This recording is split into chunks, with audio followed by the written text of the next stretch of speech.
Hello दोस्तों, मैं दुष्यंत सिंह आप सभी का अपने यूट्यूब चैनल वीक 20 पर हार्दिक स्वागत करता हूं। जैसा कि आप सभी को पता है कि हमारा टॉपिक परसेंटेज यानी प्रतिशत चल रहा है, जिसके काफ़ी क्वेश्चन हम पहले वाले वीडियोज में कंप्लीट कर चुके थे। देखिए हमारे पास आगे नेक्स्ट क्वेश्चन क्या है। किसी सिनेमा हॉल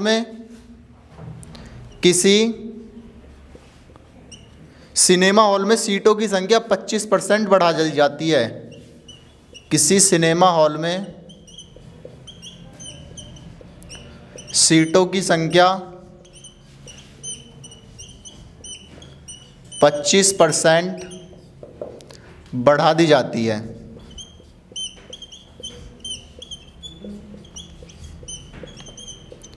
तथा टिकट मूल्य में भी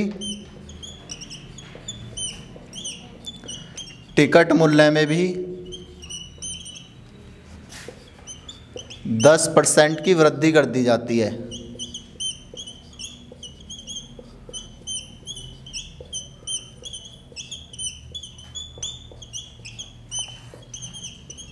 तो राजस्व पर क्या प्रभाव पड़ेगा, हमें बताना है कि राजस्व पर क्या प्रभाव पड़ेगा।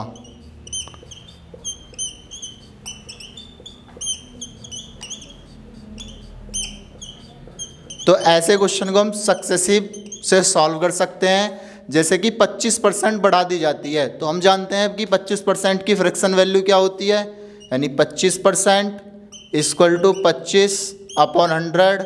25 से कम 25, 25 चौका 100। उसके बाद है 10% की फ्रैक्शन वैल्यू 10/100। 0 से 0 कितनी आ जाएगी, 1/10। तो सबसे पहले क्या है, हमारे पास सीटों की संख्या 25% बढ़ गई, यानी 4 से कितनी हो गई, 5। उसके बाद फिर 10 से कितनी हो गई, टिकट मूल्य भी बढ़ गया, कितना हो गया, 10 से 11। तो 10 चौक 40, 11 पन्ना 55। तो 40 से कितनी हो गई, 55, यानी कितने की वृद्धि, 15 की। कितने से, 40 से, मल्टीप्लाई 100।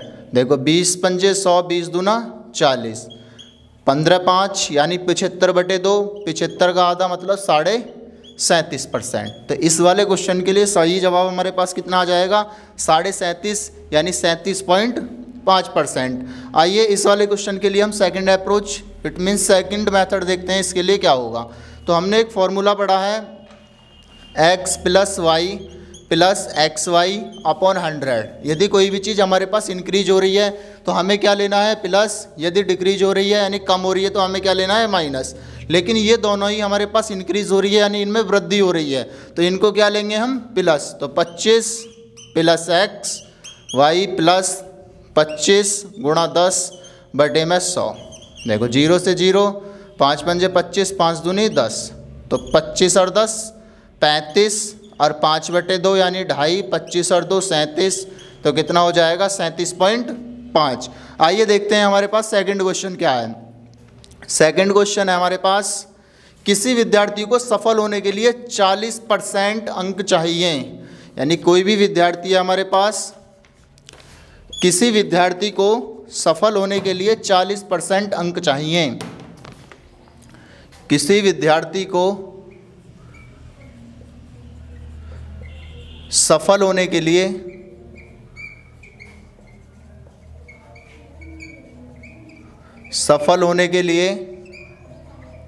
40% अंक चाहिए।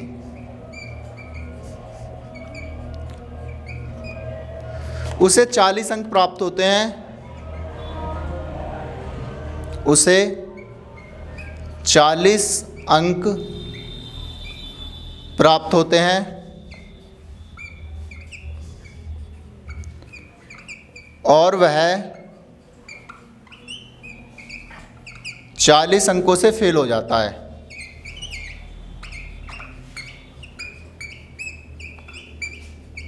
फेल हो जाता है तो हमें पूर्णांक बताना है, कितना हो जाएगा। तो हमें क्या बताना है, पूर्णांक यानी मैक्सिमम मार्क्स टोटल उसके कितने हो जाएंगे। तो देखिए हमारे पास क्या है, किसी विद्यार्थी को सफल होने के लिए 40% अंक चाहिए। देखो उसे टोटल कितने चाहिए, 40%। लेकिन क्या हुआ, उसे 40 अंक प्राप्त होते हैं और वह 40 अंकों से फेल हो जाता है। देखो उसे 40 तो प्राप्त हो गए, यदि उसे 40 और प्राप्त हो जाते तो वो पास हो जाता। यानी 40% किसकी वैल्यू है, 40 और 40 80 की, 40 दूना 80, 1% किसकी वैल्यू है 2 की, 100% किसकी वैल्यू है 200 की। तो इसके लिए टोटल मैक्सिमम मार्क्स कितने आ जाएंगे, 200। आइए देखते हैं हमारे पास नेक्स्ट क्वेश्चन क्या है। एक परीक्षार्थी विद्यार्थी में 25% अंक प्राप्त करता है। तो अब की बार क्वेश्चन यही है, बस डिजिट चेंज है। तो 40 की जगह कितना है 25%, 25% अंक प्राप्त करता है और वह 30 अंकों से असफल हो जाता है। कितने अंकों से, 25%। एक विद्यार्थी, देखिए दोबारा सही लिख देता हूं मैं क्वेश्चन, यदि किसी परीक्षा में, यदि किसी परीक्षा में सफल होने के लिए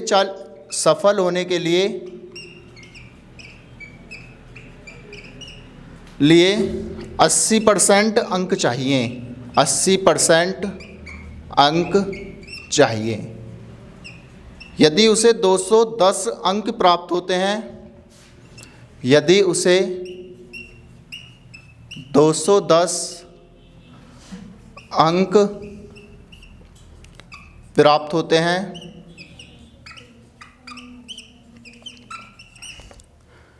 और वह 510 अंकों से असफल हो जाता है, और वह 510 अंकों से असफल हो जाता है,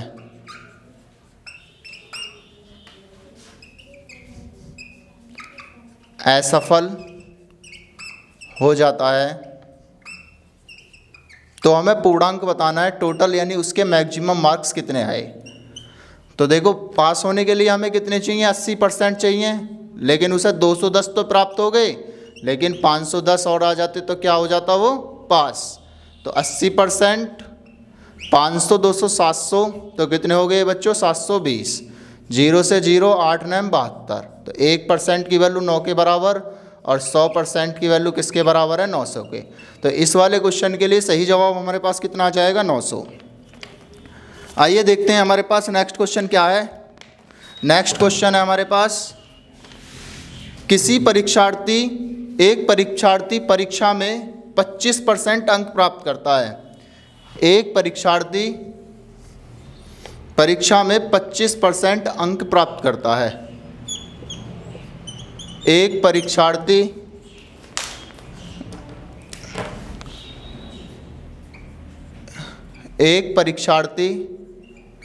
परीक्षा में 25% अंक प्राप्त करता है। उसने कितने अंक प्राप्त करे हैं, 25%, तथा 30 अंकों से असफल हो जाता है, तथा 30 अंकों से असफल हो जाता है।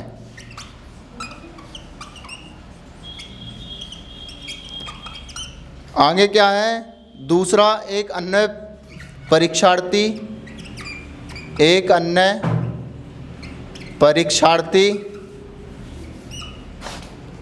50% अंक प्राप्त करता है, अंक प्राप्त करता है, जो कि उत्तीर्ण अंक से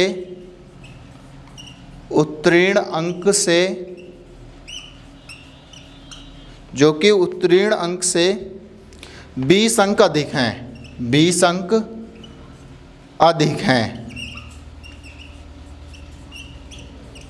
तो पूर्णांक यानी मैक्सिमम मार्क्स हमें ज्ञात करने, यानी उसका टोटल पूर्णांक कितने का। अब देखिए बच्चों, उसने 25% तो अंक प्राप्त करे, लेकिन 30 अंकों से असफल हो गया। यदि उसे 30 अंक और आ जाते तो वो पास हो जाता। तो ये क्या है, उसके पासिंग मार्क्स। एक अन्य परीक्षार्थी है जिसने 50% अंक प्राप्त करे, लेकिन उसने जो कि क्या है, उत्तीर्ण अंक से 20 अंक ज़्यादा। यदि 20 कम कर दो तो ये भी हमारे पास क्या बन जाएंगे, उत्तीर्ण यानी पासिंग मार्क्स। देखो 25 से 50 माइनस करोगे 25, और ये 30 और 20 कितने हो जाएंगे, 50। 25 दूनी 50, 1% की वैल्यू 2 और 100% की वैल्यू किसके बराबर, 200 के। तो बच्चों पूर्णांक कितने का था, 200 का। आइए हमारे पास नेक्स्ट क्वेश्चन क्या है। नेक्स्ट क्वेश्चन है, एक आयत की लंबाई में 10% की वृद्धि कर दी जाती है। क्या है? एक आयत की लंबाई में 10% वृद्धि तथा चौड़ाई में 10% कमी कर दी जाती है। एक आयत की लंबाई में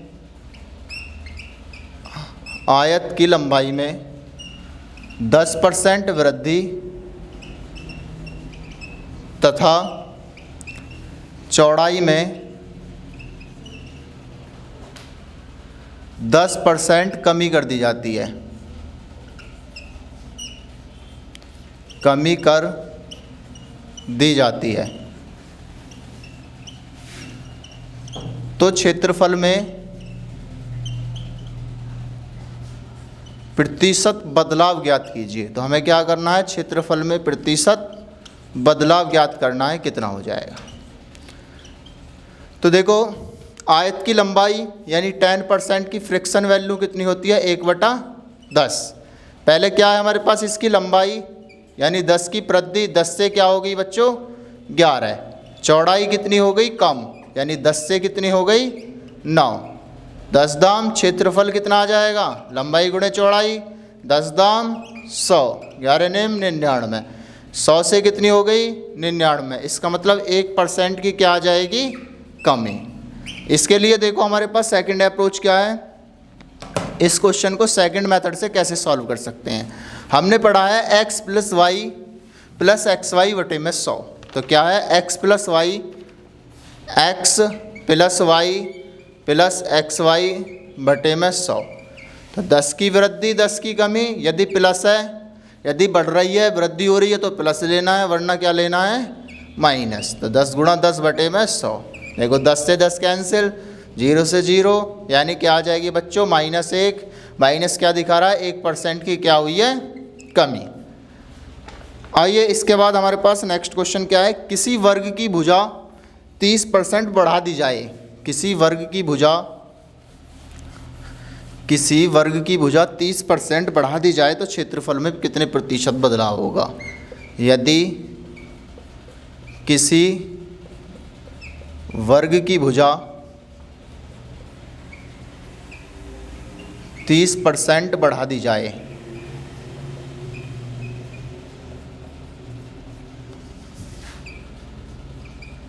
तो वर्ग के क्षेत्रफल में प्रतिशत बदलाव, वर्ग के क्षेत्रफल में प्रतिशत बदलाव। तो हमें ज्ञात करना है वर्ग के क्षेत्रफल में क्या बदलाव आ जाएगा। देखो, वर्ग का क्षेत्रफल हम सभी जानते हैं कितना होता है? भुजा स्क्वायर। वर्ग का क्षेत्रफल बच्चों कितना होता है? भुजा का स्क्वायर। तो यानी भुजा इंटू भुजा, यानी वृद्धि हमें बच्चों कितनी बार करनी है? 2 बार। 2 बार का मतलब 30% की फ्रिक्शन वैल्यू कितनी होती है? 30/10, 30/100, यानी कितनी हो जाएगी? 3/10। तो एक भुजा 10 से पहले कितनी हो जाएगी? 13, और फिर 10 से कितनी हो जाएगी? 13। 10 दाम 100, 13 तेरियम 169। तो 100 से कितनी हो गई? 169, यानी 69 की क्या हो जाएगी इसमें? वृद्धि, यानी 69% की क्या हो जाएगी बच्चों इसमें? वृद्धि।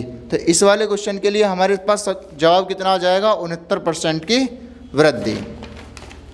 इसके बाद नेक्स्ट क्वेश्चन क्या है? नेक्स्ट क्वेश्चन है हमारे पास, दूध तथा पानी के 40 लीटर मिश्रण में दूध तथा पानी के 40 लीटर मिश्रण में दूध तथा पानी के 40 लीटर मिश्रण में 10% पानी है। तो दूध तथा पानी के 40 लीटर मिश्रण में 10% पानी है। नए मिश्रण में पानी की मात्रा, नए मिश्रण में पानी की मात्रा 20% करने के लिए